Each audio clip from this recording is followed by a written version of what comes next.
Selamat datang kembali ya guys ya. Kita akan melanjutkan cerita sebelumnya tentang 7 kakak perempuanku yang cantik dan seksi bin Behanol.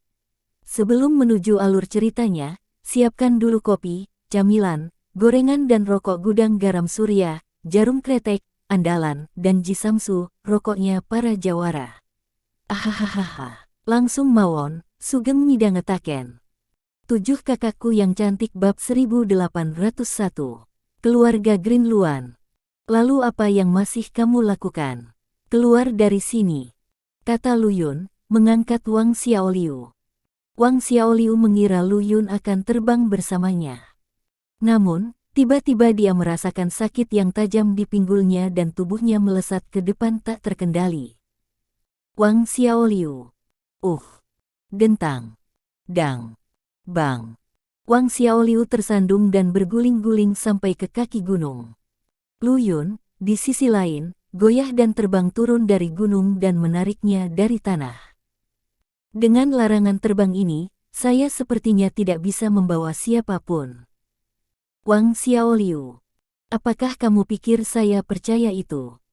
Jika kamu tidak dapat membawa seseorang, kamu tidak akan dapat membawa seseorang. Apa maksudmu dengan menendang pantatku? Tentu saja ini adalah sesuatu yang hanya berani dikatakan Wang Xiaoliu di dalam hatinya. Bagaimanapun juga, Lu Yun saat ini bisa membawanya dengan satu tangan. Jika dia mengatakan ini dengan keras, dia mungkin akan mendapat pukulan lagi. Lu Yun memandang wajah Wang Xiaoliu yang bodoh dan bodoh, tidak dapat mengatakan apa yang dia derita, dan dia tidak bisa mengatakan betapa bahagianya dia. Dasar anak nakal. Kamu telah menikamku sebelumnya, sekarang kamu tahu kan betapa kuatnya aku. Apa yang kamu lakukan? Pimpin jalannya.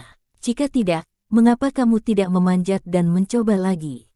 Wang Xiaoliu buru-buru menggelengkan kepalanya dan menolak.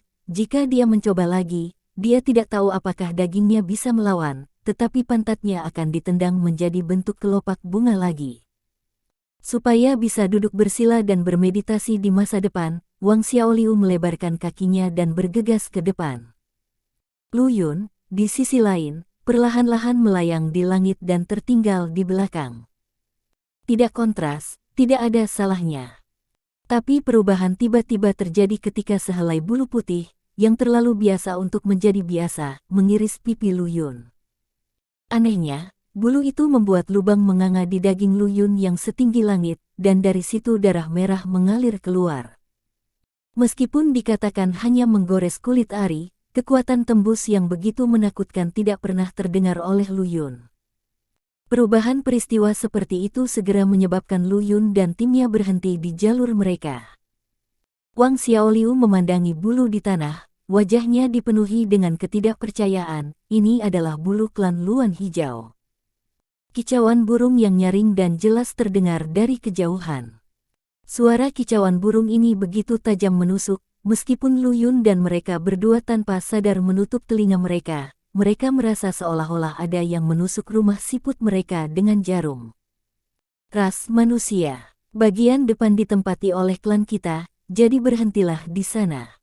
Bulu-bulu menghujani ke segala arah di langit, dan seorang pria tampan yang mengenakan tunik putih dengan rambut panjang muncul di depan Lu Yun dan mereka berdua.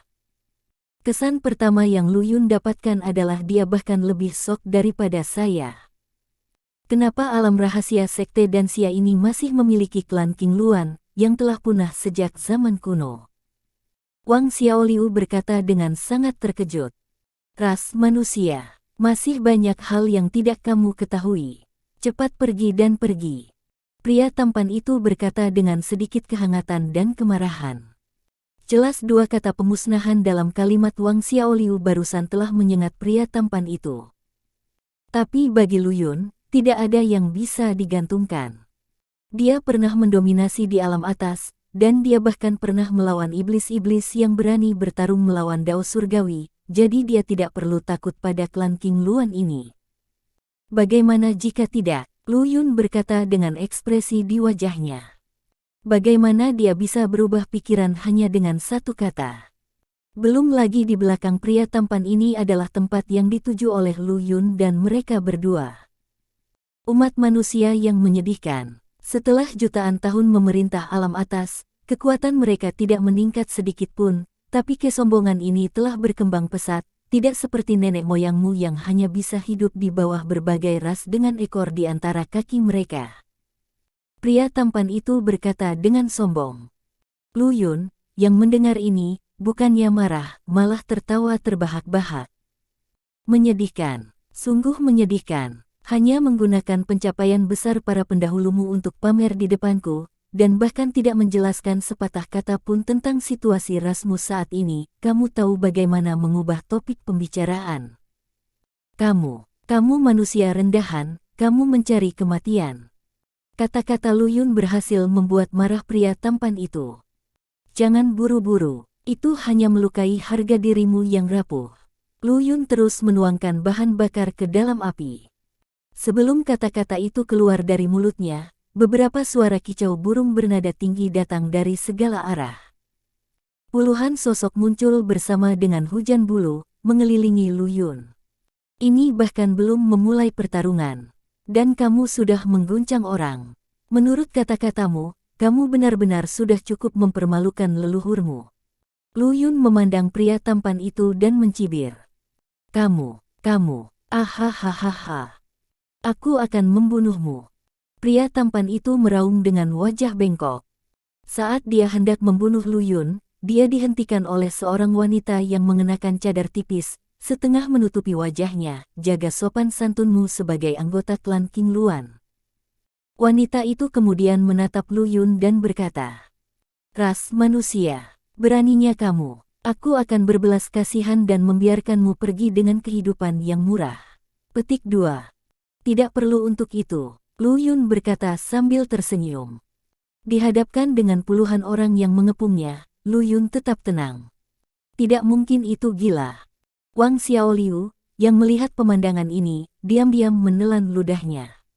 Berpikir dalam hati, bukankah anak ini Lu Yun agak terlalu liar? Jika tidak ada cara untuk mengakhiri ini nanti, itu tidak hanya masalah sederhana ditampar di wajah. Di antara ras iblis, klan King Luan bukanlah ras yang paling pendendam, kan? Tapi itu juga termasuk dalam daftar teratas.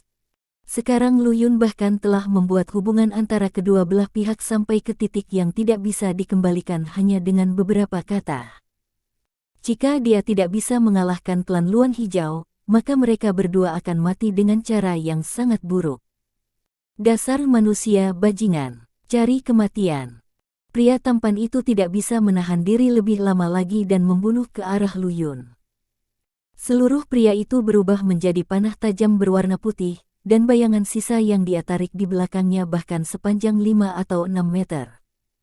Kecepatan menakutkan dari pria tampan ini bisa dibayangkan.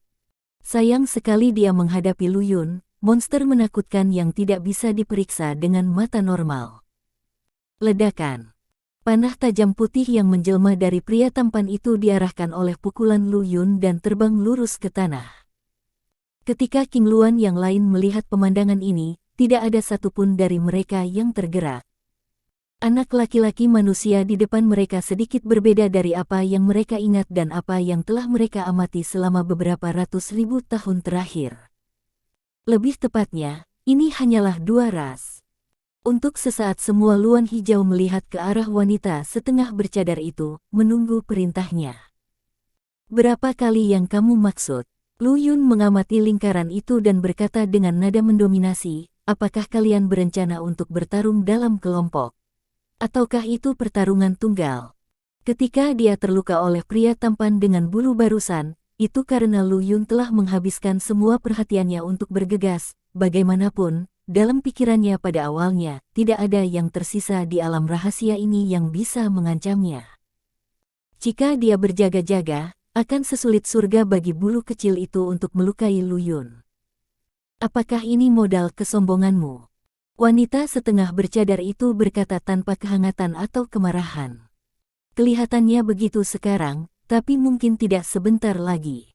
Itu tergantung pada apa yang bisa kamu lakukan. Lu Yun berkata dengan senyuman di wajahnya. Kata-kata ini tidak diragukan lagi mengatakan pada wanita setengah tertutup itu, aku masih memiliki kartu yang belum aku gunakan. Datang dan cobalah jika kamu mau. Bersambung ke bab 1802 ya kakak cantik dan babang tampan. Jangan lupa support Mimin dengan subscribe, like dan komen. Tampi asih.